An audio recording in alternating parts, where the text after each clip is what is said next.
Iran এবং ইসরায়েলের যে চলমান উত্তেজনা এটি গত কয়েক দশক ধরে শুধুমাত্র পাল্টা হুমকি এবং ধমকি অথবা হম্বি এবং তম্বির মধ্যেই সীমাবদ্ধ ছিল। কখনো কখনো মাঝে মধ্যে টুকটাক হামলা হলেও সেটি যে উভয় পক্ষের আন্ডারস্ট্যান্ডিং বা বোঝাপড়ার মাধ্যমে পরিচালিত হতো সেটিও এক প্রকার স্পষ্ট, যার ফলশ্রুতিতে বিশ্লেষক মহলে অনেকেই মনে করতেন যে ইরান এবং ইসরায়েলের যে দ্বন্দ্ব এটি আসলে বাহ্যিকভাবে দ্বন্দ্ব দেখালেও গোপনে আসলে তাদের বন্ধুত্ব রয়েছে। তো এই ধারণাটিকে ভুল প্রমাণ করে গত 13ই জুন 2025 ইসরায়েলি টাইম ভোর 6:30টার দিকে ইসরায়েলের গোয়েন্দা সংস্থা মোসাদ এর সহযোগিতায় একই সাথে ইরানের অভ্যন্তরে পূর্ব থেকেই মজুদ রাখা ড্রোন এবং পূর্ব থেকেই মোসাদের গোয়েন্দা সংস্থা যারা কার্যক্রম পরিচালনা করতেছিল ইরানে তাদের সহযোগিতার মাধ্যমে এবং ইসরায়েলের ফাইটার জেটের মাধ্যমে এই উভয় শক্তিকে একত্রিত করে এক ভয়ঙ্কর এবং ভয়াবহ হামলা পরিচালনা করা হয়। যেই হামলার ভয়াবহতা আপনি ধারণা করতে পারবেন যে একটা বাহিনীর সেনাপ্রধান, শুধু একটা বাহিনী নয়, ইরানের সেনাবাহিনী, ইরানের আইজিআরসি, এরকম বড় বড় বাহিনীর যারা প্রধান আছে, টপ লেভেলের যারা সামরিক কর্মকর্তা আছে, তাদের সকলকে এবং বলা যায় যে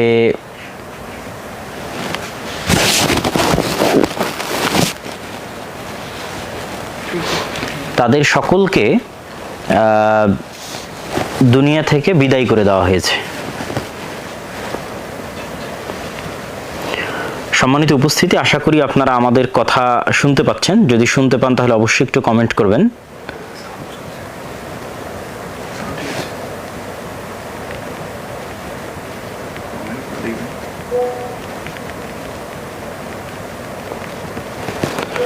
আলহামদুলিল্লাহ, আপনারা শুনতে পাচ্ছেন, সেটি আমরা জানতে পারলাম।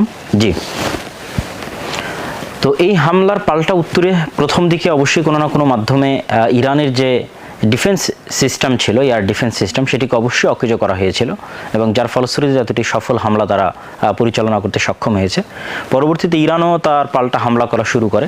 ইরান ড্রোনের মাধ্যমে হামলা শুরু করে, পরবর্তীতে ধীরে ধীরে মিসাইল, হাইপারসনিক মিসাইল, দূরপাল্লার ক্ষেপণাস্ত্র এবং ইসরায়েলের তেল আবিব, হাইফা ইত্যাদি নগরীতে হামলা করার মাধ্যমে ইরানও তার পাল্টা যে আক্রমণ সেটা অব্যাহত রেখেছে। ইসরায়েলের আন্তর্জাতিক বিমানবন্দর বন্ধ ঘোষণা করা হয়েছে। উভয় পক্ষেই মোটামুটি ভালো ক্ষয়ক্ষতি হয়েছে আহত নিহতের দিক থেকে। অবশ্যই ইসরায়েলের কম হবে, ইরানের বেশি হবে, এটি স্বাভাবিক, কারণ ইসরায়েলের প্রতিটি বাড়িতেই অভ্যন্তরীণ বাংকার আছে এবং সাইরেন বাজলে তারা সেখানে আশ্রয় নেয়। ইসরায়েলের আয়রন ডোম যে আকাশ প্রতিরক্ষা ব্যবস্থা, এটি অত্যন্ত উন্নত প্রযুক্তির এবং আমেরিকার নিজস্ব সাপোর্ট আছে। আমেরিকা যদিও বলতেছে আমরা সরাসরি এই যুদ্ধে আক্রমণে অংশগ্রহণ করছি না, তবে ইসরায়েলকে ডিফেন্স করার জন্য আমরা সাথে আছি। তো আমেরিকা যেহেতু ইসরায়েলকে ডিফেন্স করার জন্য সাথে আছে, সেহেতু ইরান যত মিসাইলে নিক্ষেপ করুক সেগুলো খুব কম সংখ্যকই লক্ষ্যভেদ করতেছে। অধিকাংশই রাস্তাতেই ইন্টারসেপ্ট তথা রাস্তাতেই পাল্টা মিসাইল এসে সেগুলোকে আক্রমণ করে ধ্বংস করে দিচ্ছে, যেটা আকাশ প্রতিরক্ষা ব্যবস্থার অংশ। তো সেহেতু ইসরায়েলের ক্ষয়ক্ষতি কম হবে এবং ইরানের ক্ষয়ক্ষতি বেশি হবে, এটি স্বাভাবিক। যদি ইরানের পক্ষ থেকে যে দাবি করা হয়েছে যে ফাইটার জেট 35 এটি ধ্বংস করা হয়েছে, এটির আসলে এখন পর্যন্ত কোনো স্পষ্ট প্রমাণ পাওয়া যায়নি। ইরান হয়তো সামনে হরমুজ প্রণালী বন্ধ ঘোষণা করতে পারে। আপনারা ম্যাপে দেখলে দেখবেন যেটি পারস্য উপসাগর, ওমান সাগর এবং আরব সাগরের মধ্যে যে কানেকশন এবং মধ্যপ্রাচ্যের যতগুলো বড় বড় দেশ আছে তাদের তেল সহ বিভিন্ন কিছু আমদানি এবং রপ্তানির যে মূল লাইন, সেই হরমুজ প্রণালী, সেটি যদি ইরান বন্ধ ঘোষণা করে তাহলে এই যুদ্ধটা আরও ব্যাপক আকার ধারণ করবে এবং অনেকেই ধারণা করতেছে যে এই যুদ্ধ হয়তো অতি সত্বর বা অতি সহজেই থামার নয়, বরং একটা ফুল স্কেলের তৃতীয় বিশ্বযুদ্ধ রূপ নিতে পারে। আল্লাহু আলাম, আল্লাহ সুবহানাহু ওয়া তাআলা ভালো জানে। আমরা যদি বর্তমান পরিস্থিতিটা একটু বুঝতে চাই, প্রেক্ষাপটটা বুঝতে চাই, তাহলে আমাদের কিছু জানা থাকা দরকার। যেহেতু এখানে অধিকাংশ বিশ্বের মুসলমানের হচ্ছে সুন্নি মুসলমান, আর ইরান একটি শিয়া অধ্যুষিত রাষ্ট্র, আবার ইসরায়েল হচ্ছে একটি ইহুদি কেন্দ্রিক একটা রাষ্ট্র। সেহেতু এই জায়গায় আসলে মুসলমানদের ভূমিকা কি হবে, বিশেষ করে সুন্নি মুসলমানদের, তারা অনেকেই হতবিহ্বল বা হয়তো চিন্তা করতে পারতেছে না বা ধারণা করতে পারতেছে না সে খুশি হবে না আনন্দিত হবে না দুঃখিত হবে না কষ্ট পাবে, কাকে সাপোর্ট দিবে, এইরকম একটা দ্বিধাদ্বন্দ্বের মধ্যে আছে। ফলত প্রেক্ষাপটটা আমাদের জানা দরকার। প্রেক্ষাপটটা তুলে ধরার জন্য আমি আপনাদের সামনে এতটুকু বলতে পারি যে ইরান এবং ইসরায়েলের মধ্যে অনেক বিষয়ে মিল আছে। সেই মিলটা হচ্ছে, ইরান যেমন একটি ধর্মভিত্তিক রাষ্ট্র, শিয়া ধর্মভিত্তিক, ইসরায়েলও ঠিক একটি ধর্মভিত্তিক রাষ্ট্র, ইহুদি ধর্মভিত্তিক। দ্বিতীয় যেটি মিল সেটি হচ্ছে, ইরানের যেমন মধ্যপ্রাচ্য কেন্দ্রিক উচ্চাশা এবং উচ্চাকাঙ্ক্ষা আছে রাজনৈতিক আধিপত্যের, ঠিক তেমনি ইসরায়েলেরও পুরো মধ্যপ্রাচ্যে দাদাগিরি করার তার লালিত স্বপ্ন আছে, সে গ্রেটার ইসরায়েল বানাতে চায়। তাহলে দুইজনের লক্ষ্য উদ্দেশ্য সেম, দুইজনই মধ্যপ্রাচ্যের সবচেয়ে শক্তিশালী প্রভাবশালী পাওয়ারে পরিণত হতে চায়, যেটাকে আপনারা পাওয়ার ডাইনামিক্স বলতে পারেন। এবং উভয়ই যে আসলে মধ্যপ্রাচ্যের পাওয়ারে নিজেদের সর্বোচ্চ স্থানে রাখতে চায় এটির অনেকগুলো প্রমাণও আছে। যেমন ইরান অসংখ্য সুন্নি রাষ্ট্রে প্রক্সি যুদ্ধ পরিচালনা করেছে, এগুলো ধারণাপ্রসূত কোনো কথা নয়, বাস্তব সত্য। যেমন সিরিয়ার বাশার আল আসাদকে টিকিয়ে রাখার জন্য কাসেম সোলাইমানি সহ অসংখ্য শিয়া যারা মিলিশিয়া গ্রুপ আছে তাদের ব্যাপক অবদান আছে, এবং তাদের হাতে বর্তমান সিরিয়ার যারা অধিকাংশ মুসলমান সুন্নি মুসলমান তাদের রক্তে তাদের হাত রঞ্জিত। এইটা কোনো কাল্পনিক কথা নয়, এটা একটা সত্য ঐতিহাসিক বাস্তব সত্য ঘটনা। তো বাশার আল আসাদের পরাজয় ছিল মূলত ইরানের মধ্যপ্রাচ্যে তার যে শক্তিশালী হওয়ার যে উচ্চাভিলাষ, সে উচ্চাভিলাষের একটি পতন। ঠিক হিজবুল্লাহর মাধ্যমে প্রক্সি ওয়ার, হুথিদের মাধ্যমে প্রক্সি ওয়ার, এগুলো প্রত্যেকটাই ইরানের যে মিলিশিয়া গ্রুপগুলো, এগুলো ছিল ইরানের নিজস্ব রাজনৈতিক আধিপত্য বিস্তারের একটি ধ্যান এবং ধারণা বা চিন্তা বা চেষ্টা। ঠিক ইসরায়েলও চায় যে সে মধ্যপ্রাচ্যের সবচেয়ে শক্তিশালী পাওয়ারফুল কান্ট্রি হবে, যেটা আমরা দেখি যে ইসরায়েল তার কোনো শত্রু যদি, এটা শুধু ইসরায়েল না, ইসরায়েল এবং আমেরিকার যে নিজস্ব ওয়ার্ল্ড অর্ডার আছে, সেই নিজস্ব ওয়ার্ল্ড অর্ডার বিশ্ব ব্যবস্থা, এই বিশ্ব ব্যবস্থায় যদি তারা কাউকে শত্রু বা তাদের চাইতে কাউকে শক্তিশালী, তাদের জ্ঞান এবং প্রযুক্তি কারো কাছে চলে যাচ্ছে, এরকম যদি কোনো ধ্যান ধারণা বা সন্দেহ তাদের অন্তরে তৈরি হয়, তাহলে তারা আসলে দেখে না কে শিয়া, কে সুন্নি, কে খ্রিস্টান। তাদের ওয়ার্ল্ড অর্ডারের জন্য যেই হুমকি হবে তারা তাকে টার্গেট করবে। এবং এটার সবচেয়ে জ্বলন্ত উদাহরণ আপনাদের সামনে আছে সোভিয়েত ইউনিয়ন। সোভিয়েত ইউনিয়ন যখন আফগানিস্তান দখল করে নিল, তখন এই আমেরিকাই তালেবানদের, আল কায়দাদের, পাকিস্তানের তাদেরকে অস্ত্র দিয়ে সহযোগিতা করে তাদেরকে সোভিয়েত ইউনিয়নের বিরুদ্ধে যুদ্ধে সহযোগিতা করলো। পরবর্তীতে মুজাহিদেরা যুদ্ধে বিজয় লাভ করে যখন অস্থিতিশীল অবস্থা থেকে একটা স্থিতিশীল অবস্থায় চলে গেল দেশ ইমারাত ইসলামিয়ার মাধ্যমে, যেটা আমেরিকা কল্পনা করেনি যে এত দ্রুত একটা দেশ অস্থিতিশীল থেকে স্থিতিশীল হবে। তো স্থিতিশীল অবস্থায় চলে গিয়ে যখন আবার ইসলামী শক্তির উত্থান ঘটতে লাগলো আফগানিস্তানে, তখন সেটাকেও তারা তাদের ওয়ার্ল্ড অর্ডারের জন্য থ্রেট মনে করলো, এবং তাদেরই লালিত পালিত, তাদের অর্থ, তাদের অস্ত্র দিয়ে লালিত পালিত মুজাহিদদের বিরুদ্ধে তারাই আবার আক্রমণ শুরু করলো। তাহলে এখানেই এই আফগানিস্তানে আপনি প্রমাণ পাচ্ছেন যে আসলে আমেরিকা বা ইসরায়েল দেখে না যে কে খ্রিস্টান, কে ইহুদি, কে শিয়া, এটা দেখে না। তার ওয়ার্ল্ড অর্ডারের জন্য যে থ্রেট, তাকে তারা পৃথিবীর অস্তিত্ব থেকে মুছে দেবে। ঠিক ইরাকের ক্ষেত্রে দেখেন, ইরাকে বলা যায় 2001 সালে যে হামলা, 2003 সালে যে হামলা ইরাকে চালানো হয়, আর আফগানিস্তানে চালানো হয় 2001-এ, আর 2003-এ হচ্ছে ইরাকে। তো এই সাদ্দাম হোসেনের সাথেই কিন্তু 80-র দশকে, 1980 থেকে 1988 সাল পর্যন্ত সাদ্দাম হোসেনের সাথে বর্তমান ইরানের যুদ্ধ চলেছে প্রায় 10 বছর। এবং সেই শত্রুতার কারণে, তথা ইরাক এবং ইরানের ধর্মীয় শত্রুতা অথবা আরব এবং পারস্য জাতীয়তাবাদের শত্রুতার কারণে আমেরিকা যখন ইরাকের উপর আক্রমণ চালায়, তখন কিন্তু ইরান প্রত্যক্ষ এবং পরোক্ষ সহযোগিতা করেছে, সে কিন্তু আক্রমণে বাধা দেয়নি। এবং আমরা দেখেছি আমাদের চোখের সামনে ঈদুল আজহার দিন সাদ্দাম হোসেনকে ফাঁসি দিয়ে হত্যা করা হয়েছে। ঠিক তেমনি লিবিয়া তার যে তেল শোধনাগারগুলো ছিল, সেগুলোতে অযাচিত হস্তক্ষেপ বা স্বাধীন তেল উত্তোলনের সুযোগ যে আমেরিকার ওয়ার্ল্ড অর্ডার আছে তাদেরকে দিচ্ছিল না, ফলত তাকেও রাস্তা থেকে সরানো জরুরি ছিল। এবং 2011-তে যখন লিবিয়ার গৃহযুদ্ধ শুরু হলো, তার ফলশ্রুতিতে মুআম্মার আল গাদ্দাফি কিন্তু দুনিয়া থেকে বিদায় নিয়েছে। এখন সিরিয়া বলেন, লিবিয়া বলেন, ইরাকের বলেন, এই বিশাল ভূখণ্ডের তেলের খনি এখন পাশ্চাত্য প্রভুদের জন্য এক প্রকার উন্মুক্ত।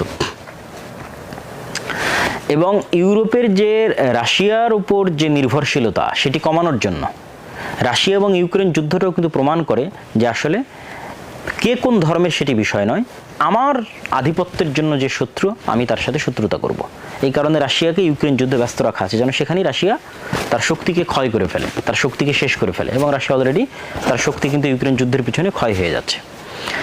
তো রাশিয়ার উপর ইউরোপের যে নির্ভরশীলতা, গ্যাস কেন্দ্রিক নির্ভরশীলতা, এই নির্ভরশীলতা কমানোর জন্য যারা ইউরোপের দেশে থাকেন তারা খুব ভালোভাবেই জানেন যে ইউরোপে শীতপ্রবণ দেশ, সেখানে প্রচুর পরিমাণে হিটার চালানোর জন্য গ্যাসের প্রয়োজন হয়। তো সেই গ্যাসের নির্ভরশীলতা ইউরোপের উপর কমানোর জন্য যদি কাতার বা এই ধরনের দেশ থেকে গ্যাস নিয়ে যেতে হয়, তাহলে আপনাকে সিরিয়া এবং তুরস্কের মধ্যে দিয়ে পাইপ লাইন তৈরি করে নিয়ে যেতে হবে। সেই পাইপ লাইনটা সিরিয়ায় বা আমেরিকার পক্ষের সরকার তৈরি না হওয়া পর্যন্ত কিন্তু সেটি নিয়ে যাওয়া সম্ভব ছিল না। দেখা যাচ্ছে এই পাইপলাইন নিয়ে যেতে যদি তুরস্ক বাধা তৈরি করে, তাহলে ইরানের পরবর্তী টার্গেটে তুরস্ক পরিণত হবে, তথা ইরানের পরবর্তী যাকে ধরা হবে সে হচ্ছে তুরস্ক। তো সম্মানিত উপস্থিতি, আমি যেটি বোঝাতে চাচ্ছিলাম সেটি হচ্ছে এখানে ইরান এবং ইসরায়েলের মধ্যে যে যুদ্ধটা চলতেছে এটি আসলে কিসের যুদ্ধ? এটি পাওয়ার ডাইনামিক্স। এটি এরকম না যে হ্যাঁ শিয়া সুন্নিদের খুব ভালোবাসে ইরান, এই জন্য সে ইসরায়েলের প্রতি আক্রমণ করতেছে, সে মসজিদ আকসা মুক্ত করতে চায় এই জন্য ইসরায়েলের প্রতি আক্রমণ করতেছে, সে গাজাকে মুক্ত করতে চায় এই জন্য ইসরায়েলের প্রতি আক্রমণ করতেছে, এরকম না। বিষয়টা এরকম নয়। এরকম হলে যখন গাজার মানুষ ক্ষুধার্ত ছিল, ঠিক আছে, তাদের কাছে খাবার যাচ্ছিল না, পরাজিত ছিল, হামাসের বাঁচার কোনো রাস্তা ছিল না, তখনই যুদ্ধ শুরু হয়ে যেত, কিন্তু তখন হয়নি। ঠিক ইসরায়েলও যে সৌদি, কুয়েত, কাতার, বাহরাইন তাদেরকে রক্ষা করবে এই জন্য সে ইরানকে ধ্বংস করতেছে, ইরানের পরমাণু অস্ত্রের যেন মালিক না হয় এই নিয়াতে সে চেষ্টা করতেছে, এটিও কিন্তু না। তারা আসলে দুইজনই মধ্যপ্রাচ্যের প্রভু হতে চায়, একজন ইহুদি ধর্মকেন্দ্রিক এবং আরেকজন শিয়া ধর্মকেন্দ্রিক, এবং দুইজনই মধ্যপ্রাচ্যে অবস্থিত অন্য দেশগুলোকে শত্রু জ্ঞান করে। আমি জানি না মধ্যপ্রাচ্যের অন্য দেশেরা এই নলেজটুকু তারা রাখে কিনা যে আসলে ইসরায়েলও তাদেরকে শত্রু জ্ঞান করে এবং ইরানও তাদেরকে শত্রু জ্ঞান করে। এখানে যেই আসলে টিকে যাবে সে পরবর্তীতে এই পুরো মধ্যপ্রাচ্যে আধিপত্য বিস্তার করবে। তো মধ্যপ্রাচ্যে আধিপত্য বিস্তারের একটা ধর্মভিত্তিক রাজনৈতিক দ্বন্দ্ব হচ্ছে ইরান এবং ইসরায়েলের এই দ্বন্দ্ব। এবং ইরান এবং ইসরায়েলের এই দ্বন্দ্বে আমাদের যেটি সবচেয়ে বেশি শিক্ষার আছে সেটা হচ্ছে, দেখেন ইরানকে বারবার ডোনাল্ড ট্রাম্পের যে টুইট, আপনারা এক্স, এখন তো টুইটার না, এক্স প্ল্যাটফর্মে গিয়ে যদি আপনারা ডোনাল্ড ট্রাম্পের লাস্ট 4-5টা পোস্ট দেখেন, তাহলে সেখানে তিনি স্পষ্টভাবে একজন প্রেসিডেন্ট পদের জায়গা থেকে স্পষ্টভাবে থ্রেটমূলক বাক্য উচ্চারণ করে তিনি বলছেন যে আমি বারবার ইরানকে বলেছি যে তোমরা একটা পারমাণবিক চুক্তি করো, ঠিক আছে, আমাদের সাথে নেগোসিয়েশনে আসো, না হলে 60 দিনের সময় 61 দিন থেকে তোমাদের খবর আছে, অমুক আছে তুমুক আছে, আমেরিকা বিশাল অস্ত্রের অধিকারী, ধ্বংস করে দিবে, শেষ করে দিবে, অসংখ্য, মানে সব ভয়াবহ রকমের সব থ্রেট। তাহলে সারমর্ম কথা কি, ইরানের যে পারমাণবিক যে প্রযুক্তি অর্জনের যে অভিলাষ সেটি যেন পূরণ না হয়। ইরাকের সাদ্দাম হোসেনও কিন্তু সে অভিলাষ করেছিল, তাকে কিন্তু ধ্বংস করে দেওয়া হয়েছে। তাহলে বিষয়টা কি বোঝাচ্ছে যে বর্তমান পৃথিবীতে কিন্তু প্রযুক্তির যুদ্ধ চলতেছে, জ্ঞানের যুদ্ধ চলতেছে, যে আপনি পারমাণবিক বম কিভাবে বানায় এই জ্ঞান এবং এই প্রযুক্তিটা আপনি অর্জন করবেন, এটা পৃথিবীর কেউ সহ্য করতেছে না। সে আপনি ইহুদি হন, খ্রিস্টান হন, বৌদ্ধ হন, সেটা পরের বিষয়, কিন্তু আপনি যেন এই জ্ঞান না পান। এর আরেকটা আপনাদেরকে উদাহরণ দেই, যেমন ধরেন চায়না যেন চিপ বা সেমিকন্ডাক্টরের যে নলেজ এটাতে যেন টপ লেভেলে না পৌঁছতে পারে, এই জন্য চায়নার উপর কিন্তু এই কেন্দ্রিক নিষেধাজ্ঞা দেওয়া আছে। এরকম বলা যায় 7 থেকে 8টা টপ লেভেলের প্রযুক্তি এবং টেকনোলজি আছে যেটা আমেরিকা চায় না যে অন্য কেউ এই প্রযুক্তি পরিপূর্ণরূপে তার কাছে চলে যাক। তার মধ্যে যেমন পারমাণবিক প্রযুক্তি আছে, মিসাইল অ্যান্ড ডিফেন্স সিস্টেম আছে, ঠিক তেমনি এআই এবং সাইবার ইন্টেলিজেন্স প্রযুক্তি আছে, স্টিলথ টেকনোলজি, এই যে স্টিলথ ফাইটার জেটের কথা বলা হচ্ছে 35, এই স্টিলথ টেকনোলজি হচ্ছে রাডারকে ফাঁকি দেওয়ার টেকনোলজি। এই টেকনোলজি অন্য কেউ পেয়ে নিক, এটা কখনোই আমেরিকা চায় না। ঠিক তেমনি সেমিকন্ডাক্টর এবং চিপ তৈরির যে প্রযুক্তি, এনভিডিয়া বা ইন্টেল এরকম আমেরিকান যে কোম্পানিগুলো আছে তারাই টপ লেভেলের। আমাদের মোবাইলের মধ্যে যে চিপ থাকে, কম্পিউটার এবং ল্যাপটপের মধ্যে থাকে, এটা কিন্তু পুরোপুরি আমেরিকার একচ্ছত্র নিয়ন্ত্রণে, যেটার 50% তৈরি হয় তাইওয়ানের সাথে চায়নার দ্বন্দ্বটা কিন্তু এই কেন্দ্রিক। তথা আমি আপনাদের যেটি বুঝাতে চাচ্ছি যে পুরো পৃথিবীতে বর্তমান যে যুদ্ধটা চলতেছে, ইরান এবং ইসরায়েলের যে যুদ্ধ চলছে, এটা জ্ঞানের যুদ্ধ, এটা প্রযুক্তির যুদ্ধ, এবং জ্ঞান এবং প্রযুক্তিতে যে এগিয়ে ক্ষমতা তার হাতে। রাশিয়ার সাথে যে দ্বন্দ্ব, চায়নার সাথে যে দ্বন্দ্ব, এগুলো জ্ঞান এবং প্রযুক্তির দ্বন্দ্ব। কিন্তু দুঃখজনক হলো সত্য যে আমরা মুসলমানেরা কিন্তু সেই জ্ঞান এবং প্রযুক্তি থেকে অনেক অনেক পিছিয়ে আছি। এবং আরেকটা বিষয়ে আমরা পিছিয়ে আছি, একে তো আমরা জ্ঞান এবং প্রযুক্তি থেকে মুসলমানেরা পিছিয়ে আছি, এবং আরেকটা বিষয় আমরা সবচেয়ে বেশি পিছিয়ে আছি, সেটি হচ্ছে দেখেন যে অপারেশন ইসরায়েল পরিচালনা করছে, এই অপারেশনের নাম ইসরায়েল দিয়েছে রাইজিং লায়ন।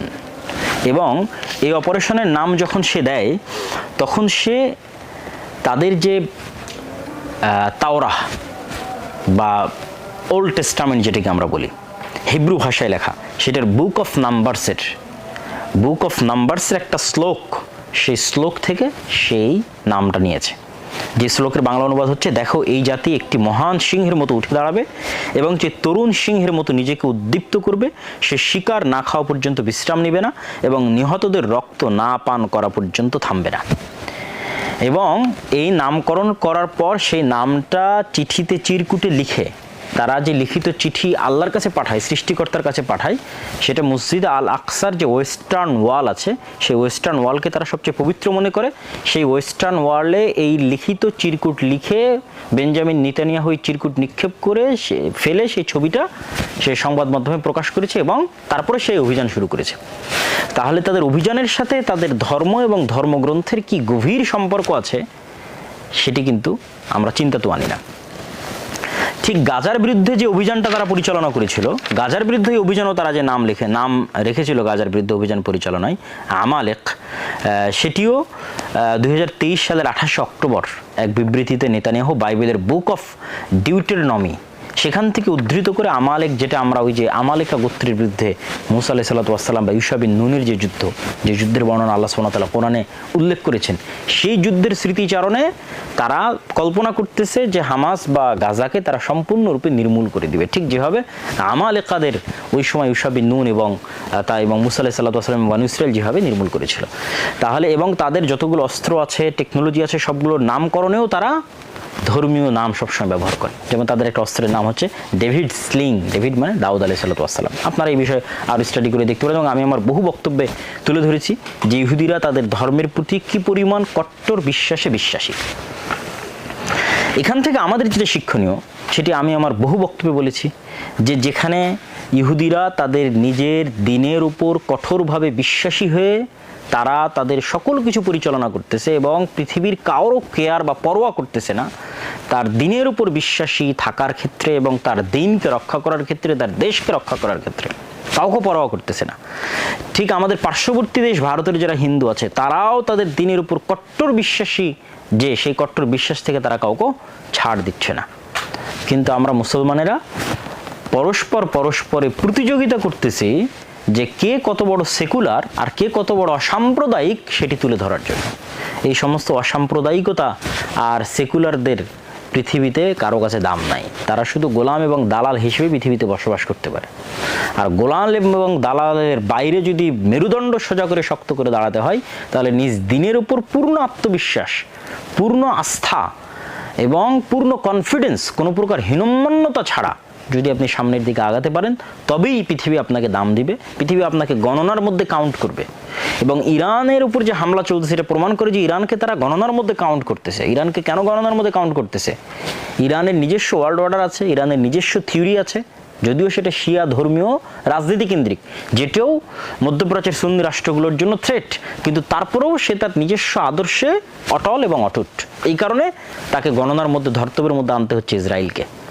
আর আমরা যারা আমাদের ইমান এবং আকীদা বিক্রি করে দিচ্ছি বা সেকুলার হওয়ার প্রতিযোগিতায় লিপ্ত আছি, অসাম্প্রদায়িক হওয়ার প্রতিযোগিতায় লিপ্ত আছি এবং নিজের দিনের উপর হীনম্মন্যতা আমরা বোধ করি এবং কতটুকু নিজের দিনে ছাড় দেওয়া যায়, কম্প্রোমাইজ করা যায় সেটা নিয়ে আমরা চিন্তা করি, তাদের আসলে পৃথিবীতে কোনো ভাত নাই, অথবা তাদের আসলে পৃথিবীতে কেউ দাম দেওয়ার বা কেউ গণনা করার যোগ্যও মনে করে না। এই জন্য আমি এই ইরান ইসরায়েলের যে যুদ্ধ চলতেছে, এই যুদ্ধের যদি আমি সারমর্ম বা সামারি যদি আমি আপনাদের সামনে তুলে ধরি, তাহলে সেই সামারি এবং সারমর্মের এতটুকু বলতে পারি, বা আরও দু একটা পয়েন্ট যদি ছুটে গিয়ে থাকে, যে ইরানের সাথে যেই মৌখিক দ্বন্দ্ব, এটা আসলে তথাকথিত যে ইসলামী বিপ্লব তারপরই শুরু হয়েছে। এই তথাকথিত ইসলামী বিপ্লব 1979-এর আগের যে সময়গুলো, যখন রেজা শাহ পাহলবিরা ছিল, তখন কিন্তু সেকুলার শ্রেণী বা সেখানে বসবাস করতো। ঠিক যেমন আমরা আমাদের দেশে যেমন বলে থাকি শাহবাগী বা এই জাতীয়, ঠিক আছে। তো ইসরায়েলও কিন্তু চাচ্ছে যে ওই জাতীয় কেউ ইরানের ক্ষমতায় আসুক, যে সেকুলার হবে, অসাম্প্রদায়িক হবে, ছাড় দিবে, কম্প্রোমাইজ করবে, এবং ওই রেজা শাহ পাহলবির বংশধরদেরকে পুনরায় ইরানে বসানোর জন্য কিন্তু তারা চেষ্টা করতেছে। তো আসলে আমেরিকা এবং ইসরায়েলের যে সমগ্র পৃথিবীব্যাপী যে নিজস্ব একটা ওয়ার্ল্ড অর্ডার, এবং এর বিরুদ্ধে যদি কেউ দাঁড়ায় তারা তাকে ছাড় দেবে না, এটি ঠিক। এবং হয়তো পরবর্তী টার্গেটে তুরস্ক পরিণত হতে পারে, পাকিস্তান, এবং ধারাবাহিকভাবে সৌদি সহ অন্যান্য ইসলামী মুসলিম যে দেশগুলো তারাও আসবে। তো এইটার ক্ষেত্রে আসলে মুসলমানদের করণীয় কি? তাদের যে শক্তি, সেই শক্তির সামনে দাঁড়ানোর মতো মুসলমানদের নিজস্ব শক্তি তৈরি করার চিন্তা থাকতে হবে। যে আপনি শুধু আমেরিকা থেকে অস্ত্র কিনবেন, সেই অস্ত্রের সফটওয়্যারও তাদের কাছে, ঠিক আছে। সেটা আপনি নতুন করে সেই অস্ত্র তৈরির যে টেকনোলজি, সেটাও সে আপনাকে দিবে না। আবার সে অস্ত্র যদি আপনি তার বিরুদ্ধে প্রয়োগ করতে চান, সেটির অনুমতিও সে দিবে না। সে অস্ত্র যদি আপনি ইসরায়েলের বিরুদ্ধে প্রয়োগ করতে চান, সেটির অনুমতিও সে দিবে না। হ্যাঁ, পাকিস্তানের কাছে আমেরিকা যে অস্ত্রগুলো বিক্রি করে, সেটির জন্য ভারতের বিরুদ্ধে ব্যবহার না করা যায়, সেই শর্ত দিয়ে থাকে। তাহলে শুধু অস্ত্র কেনার প্রতি যদি নির্ভর করে, আমি যে সামারিটা করতেছি, যে বর্তমান বিশ্বে প্রযুক্তির যুদ্ধ চলতেছে, জ্ঞানের যুদ্ধ চলতেছে। ইরানের উপর আক্রমণ করা হচ্ছে শুধু এই কারণেই যে সে জ্ঞানের দিক থেকে তার পরমাণু বিজ্ঞানীরা পারমাণবিক জ্ঞান অর্জন করে ফেলতেছে, এই কারণে আক্রমণ হচ্ছে, জ্ঞানের যুদ্ধ। অতএব মুসলিম বিশ্বের যারা কান্ট্রি আছে, আমাদের ছোট দেশ বাংলাদেশ, তাদেরও আসলে শুধু চেতনা বিক্রি করা বাদ দিয়ে বা সেকুলার হওয়ার প্রতিযোগিতা বাদ দিয়ে তাদেরও মনোযোগ দেওয়া উচিত যে কিভাবে তারা নিজস্ব প্রযুক্তি ডেভেলপ করবে। বর্তমান যে ফিফথ জেনারেশনের যে যুদ্ধগুলো পরিচালিত, বা ফোর্থ এবং ফিফথ জেনারেশনের যে যুদ্ধগুলো পরিচালিত হচ্ছে, এই যুদ্ধগুলোতে ড্রোনের ভূমিকা, এয়ার ডিফেন্স সিস্টেমের ভূমিকা, ঠিক আছে, এবং সাইবার অ্যাটাকের ভূমিকা, এগুলো তো আপনারা ভারত পাকিস্তান এবং বর্তমান ইরান ইসরায়েল যুদ্ধে যারা মোটামুটি অবজার্ভ করেছেন তারা খুব ভালোভাবে জানেন। এই প্রত্যেকটা সেক্টরে বাংলাদেশ পিছিয়ে আছে। বাংলাদেশের এয়ার ডিফেন্স সিস্টেম বলতে কিছুই নেই, বাংলাদেশের ড্রোন ব্যবস্থা বলতে কিছুই নেই, বাংলাদেশের ফাইটার জেট আক্রমণ করবে, ঠিক আছে, বা মিসাইল সিস্টেম, ক্ষেপণাস্ত্র নিক্ষেপ করবে, কিছুই নেই। এগুলো প্রত্যেকটাতে আমরা পিছিয়ে আছি। আমাদের পার্শ্ববর্তী কোনো দেশ যদি আমাদের উপর আক্রমণ করে, যেমনটা ইসরায়েল ইরানের উপর করেছে, তাহলে ইরানের যে অবস্থা আছে তার হাজার গুণ খারাপ অবস্থায় বাংলাদেশের। আর আমাদের যুব সমাজ ব্যস্ত আছে কিসে? জুয়া, নেশা, মদ, খেলতামাশা। আর ইসরায়েলের ইহুদিরা কিসে ব্যস্ত আছে? জ্ঞান, গবেষণা, ঠিক আছে, নতুন নতুন প্রযুক্তি, জীবন দেওয়া। প্রত্যেকটা ইসরায়েলের নাগরিকের জন্য যুদ্ধের ট্রেনিং নেওয়া জরুরি, ফরজ। সবাইকে 2 বছরের জন্য যুদ্ধের ট্রেনিং নিতে হয়, তারপরে তারা নিজ নিজ কাজে ব্যস্ত থাকে, যুদ্ধ শুরু হলে আবার তাদের অ্যাক্টিভ হতে হয়, ঠিক আছে। এটাই তাদের জীবনের লক্ষ্য এবং উদ্দেশ্য। আর আমাদের জীবনের কোনো লক্ষ্য নেই, কোনো উদ্দেশ্য না। তো আমাদের নবী মুহাম্মদ সাল্লাল্লাহু আলাইহি ওয়াসাল্লাম আমাদের জন্য জীবনের লক্ষ্য এবং উদ্দেশ্য দিয়ে গেছেন, কিন্তু আমরা লক্ষ্যহীন উদ্ভ্রান্তের মতো ঘুরে বেড়াচ্ছি, এবং তথা কোনো প্রকার প্রোডাক্টিভিটি ছাড়া শুধু এর ওর গিবত করা, মারামারি করা, গন্ডগোল করা, কোনো প্রোডাক্টিভ কাজ নাই, কোনো গঠনমূলক কাজ নাই, ঠিক আছে। ফেসবুক, ইউটিউব, টুইটারে সময় নষ্ট করা, কোনো লাইফ স্টাইলের কোনো টাইম ম্যানেজমেন্ট নাই, যে আমার লাইফ স্টাইল কীভাবে হবে, স্বাস্থ্যের প্রতি কোনো খোঁজ নাই, যে আমি স্বাস্থ্য ঠিক রাখবো, সময়কে কাজে লাগাবো, টাইমকে ঠিকভাবে কাজে লাগাবো, কিছুই নাই। শুধু সময় নষ্ট এবং গল্প, কিবত, তহমতের মাধ্যমে আমাদের সময় পার হয়ে যাচ্ছে। অর্থাৎ ভাইরা, আমাদের জন্য করণীয় কি? এই দিন আমাদের সামনেও আসবে, এবং সেই দিনের প্রস্তুতি হিসেবে আমাদের জ্ঞান, বিজ্ঞান এবং প্রযুক্তি, পড়াশোনা, প্রোডাক্টিভ লাইফ সামনে এগিয়ে যেতে হবে, এবং নিজ নিজ জায়গা থেকে সর্বোচ্চ চেষ্টা করতে হবে। এটাই মুক্তি, এটা ছাড়া মুক্তির কোনো রাস্তা নেই। হ্যাঁ, আমরা হয়তো শক্তি দিয়ে তাদের সাথে পারবো না, কিন্তু শক্তির বিষয়ে আল্লাহ সুবহানাহু ওয়া তাআলা, যেটা বলে আমি আমার বক্তব্য শেষ করব, শক্তির বিষয়ে আল্লাহ সুবহানাহু ওয়া তাআলা বলেছেন, ফাআম্মা আদুন ফাস্তাকবারু ফিল আরজ বিগাইরিল হাক্কি ওয়া ক্বালু মান আশাদ্দু মিন্না কুওয়া। আদ জাতিকে যখন ধ্বংসের ঘোষণা আল্লাহ দিয়েছিলেন, তখন আদ জাতি বলেছিল যে বর্তমান পৃথিবীতে আমাদের চেয়ে শক্তিশালী কে আছে? মান আশাদ্দু মিন্না কুওয়া। যেমন আজকে আমেরিকা, ইসরায়েল বলতে পারে যে সব টেকনোলজি তো তাদের কাছে, পৃথিবীর তার কারো কাছে কোনো টেকনোলজিই নেই। যে 2-1টা মুসলিম দেশ তাদের কাছে টেকনোলজি কিনেছে, সেগুলো তো তারা তাদের বিরুদ্ধে ব্যবহার করতে পারবে না। সুতরাং তাদের চেয়ে সুপার পাওয়ার পৃথিবীতে কেউই নাই, এটাই সত্য কথা। কিন্তু আল্লাহ সুবহানাহু ওয়া তাআলা বলছেন, আওয়ালাম ইয়ারাউ আন্নাল্লাহাল্লাযী খালাকাহুম হুয়া আশাদ্দু মিনহুম কুওয়া। মানুষেরা কি জানে না যে আমেরিকার ইসরায়েল যদি সুপার পাওয়ার হয়, তো আমেরিকার ইসরায়েলকে কে সৃষ্টি করেছে? এই আমেরিকা, আল্লাহ নিজে কোরআনে বলছে, আওয়ালাম ইয়ারাউ আন্নাল্লাহাল্লাযী খালাকাহুম, যে আমেরিকা এবং ইসরায়েলকে যে আল্লাহ সৃষ্টি করেছে, সে আল্লাহ তো তাদের যে শক্তিশালী। আমেরিকা এবং ইসরায়েল যদি আজকের সকল জ্ঞান, বিজ্ঞান এবং টেকনোলজির মালিক হয়ে শক্তিশালী হয়, তো এগুলো সবগুলোর সৃষ্টিকর্তা হচ্ছেন আল্লাহ সুবহানাহু ওয়া তাআলা। আমেরিকা এবং ইসরায়েলের সৃষ্টিকর্তা, এই টেকনোলজি, এই ড্রোন, এয়ার ডিফেন্স সবগুলো সৃষ্টিকর্তা আল্লাহ সুবহানাহু ওয়া তাআলা। তাহলে আল্লাহ হচ্ছেন তাদের চেয়ে শক্তিশালী। তো আল্লাহ অবশ্যই অলৌকিক কিছু ঘটাতে পারেন, ঘটাবেন, ঘটান, ঘটিয়ে থাকেন, ভবিষ্যতেও ঘটাবেন, কিন্তু তাদের জন্যই ঘটান যারা পাওয়ার যোগ্য। ফেরাউনকে মুসা আলাইহিস সালাতু ওয়াস সালাম তার শক্তি দিয়ে পরাজিত করবে এরকম কোনো শক্তি মুসা আলাইহিস সালাতু ওয়াস সালামের কাছে ছিল না, এই জন্য তাকে পালিয়ে যেতে হচ্ছিল। কিন্তু আল্লাহ পৃথিবীর ইতিহাসের সবচেয়ে ব্যতিক্রম অলৌকিক ঘটনা ঘটিয়ে ফেরাউনকে ধ্বংস করে দিয়েছেন। তো এইরকমই কোনো অলৌকিক ঘটনার মাধ্যমে আল্লাহ ধ্বংস করতে পারেন, কিন্তু সেটার জন্য যে চেষ্টা, যে কনিষ্ঠতা, যে ইখলাস, সেটা কিন্তু আমাদের নাই, যে ত্যাগ, সেটা কিন্তু আমাদের নাই। আমাদের যে ইউরোপীয় উপনিবেশ, পুরো মুসলিম বিশ্বের সকল মুসলমানদের সমস্যা হচ্ছে, উৎস হচ্ছে ইউরোপীয় উপনিবেশ। এই যে আফ্রিকায় যে সমস্যা, ইব্রাহিম ট্রাওরে, ঠিক আছে, বুরকিনা ফাসোর যে আফ্রিকান মুসলমানদের উপর যে ফ্রান্সের যে উপনিবেশ, ঠিক আছে, যে আপনার টাকা কেন্দ্রীয় ব্যাংক, ফ্রান্সের কেন্দ্রীয় ব্যাংকই রাখতে হবে, অসংখ্য যে শর্তগুলো, এটা না দরকার, আমরা আরেকদিন আলোচনা করবো ইনশাল্লাহ। তো এই যে উপনিবেশ, আফ্রিকায় উপনিবেশ, বর্তমান পাকিস্তান, ভারত এবং কাশ্মীরের দ্বন্দ্ব, এটাও উপনিবেশের সৃষ্টি, ফিলিস্তিন ইসরায়েলের দ্বন্দ্ব, এটাও উপনিবেশের সৃষ্টি। এই 190 বছরের উপনিবেশ মুসলমানদেরকে এমন, মুসলমানদের জিনের মধ্যে, ব্লাডের মধ্যে এমনভাবে গোলামি, কলোনিয়াল মাইন্ড সেট আপ ঢুকিয়ে দিয়েছে যে মুসলমানেরা তাদের আত্মমর্যাদা, আত্মসম্মান ভুলে গেছে। তাদের একটা টাকার জন্য মিথ্যা বলা, একটা টাকা বেশি ইনকাম করার জন্য দুর্নীতি করা, এটি তাদের মজ্জাগত স্বভাব। ধোঁকা দেওয়া, এটি তাদের মজ্জাগত স্বভাব। এই জন্য মুসলমানদের কিনে নেওয়া আমেরিকা এবং ইসরায়েলের কাছে 1-2 মিনিটের ব্যাপার। এই যে ইরানের মধ্যে এত মুজাদের গোয়েন্দা কিভাবে অর্থের কাছে বিক্রি হয়ে যাওয়া, ঠিক আছে। আর অন্যদিকে একটা ইহুদি গোয়েন্দা যদি বুঝতে পারে সে ধরা পড়বে, তাহলে সে বিষ পান করে মারা যাবে। কি পরিমাণ তার নিজের উপর আস্থা, ঠিক আছে। আর আমরা হচ্ছে আমাদের দিনকে বিক্রি করে দিব টাকার জন্য।